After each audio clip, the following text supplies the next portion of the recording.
During my research on the Quran, I was alarmed by a particular verse. In Surah Ibrahim 14.3, "Those who love the life of this world more than the hereafter, who hinder men from the path of Allah, and seek therein something crooked." This statement seems to go against all conventional logic and human instinct. The whole purpose of our creation is to live and try to have as long a productive and happy life as possible. Will you explain this? Muhammadan Islam is the only belief system in the whole of the world's recorded history that advocates and glorifies death over life.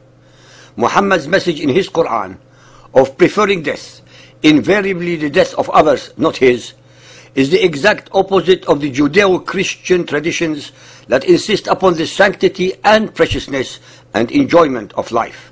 Muhammad's Quran prohibits its followers from all forms of enjoyment and pleasures on earth, but promises them unlimited and eternal sexual, sensual, and carnal pleasures in the hereafter, the same and more that are denied them in life.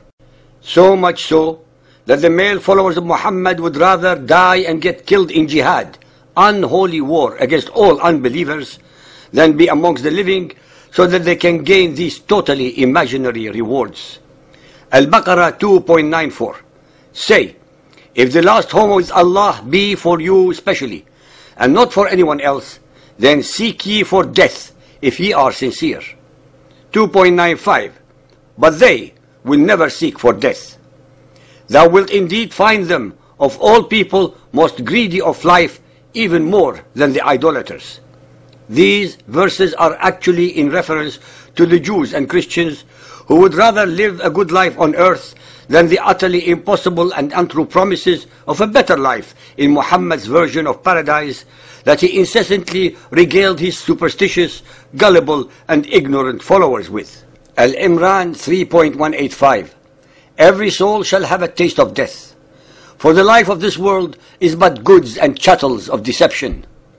Those of our listeners who have come to understand Muhammad's Quran by now should appreciate this verse, since this world is not the one which is deceptive, but it is Muhammad, who was, as we have so far shown, whose mendacity and hypocrisy knew no bounds.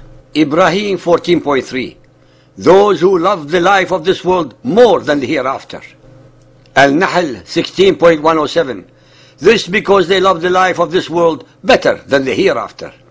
Al-Ahzab 33.16, say, "Running away will not profit you if you are running away from death or slaughter." Al-Jumu'ah 62.6, say, "O ye that stand on Judaism, الَّذِينَ هَادُوا, if you think that ye are friends to Allah to the exclusion of other men, then express your desire for death if you are truthful." Why would any sane human being subscribe to a cult belief system whose God would rather have the ones he created be dead than alive? How could striving to be dead is an indication of a loving God? Only in the mentally and spiritually depraved culture of Muhammadan Islam is this possible, logical, and hoped for. Al-Qiyamah 75.20, "Nay, ye men, but ye love the fleeting life and leave alone the hereafter." Al-Insan 76.27, "As to these they love the fleeting life and put away behind them a day that will be hard." Sahih al-Bukhari 4.54, narrated by Abu Hurairah.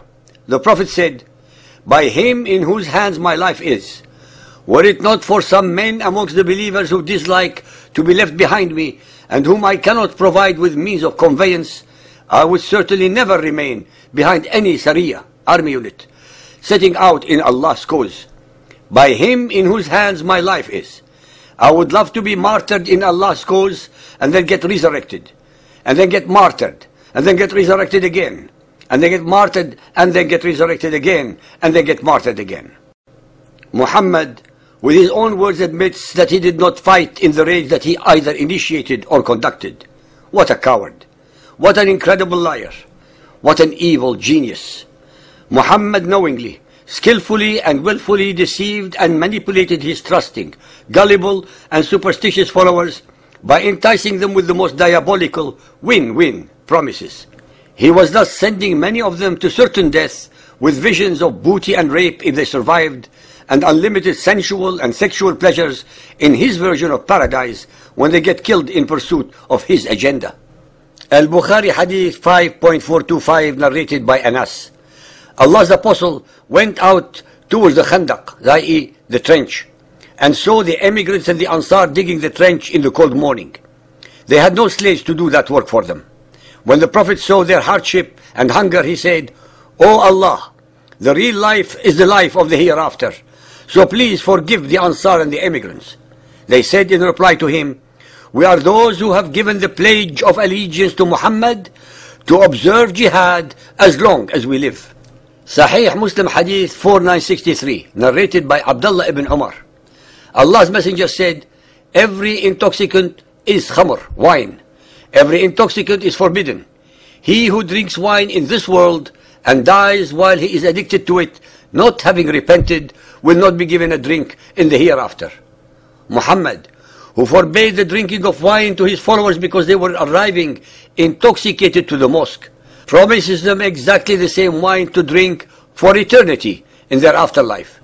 Muhammadan Islam is about eternal warfare against all those who do not believe in the depravities that they believe, and hence to subjugate, enslave, rape and plunder their wealth and produce that he and his followers were not willing or able to achieve through honest hard work. It should not then be a great surprise that the modern male followers of Muhammad who believe these lies would rather blow themselves up, slaughtering defenseless civilians, so as to attain the rewards of unlimited sexual and sensual pleasures with the promised 72 virgins.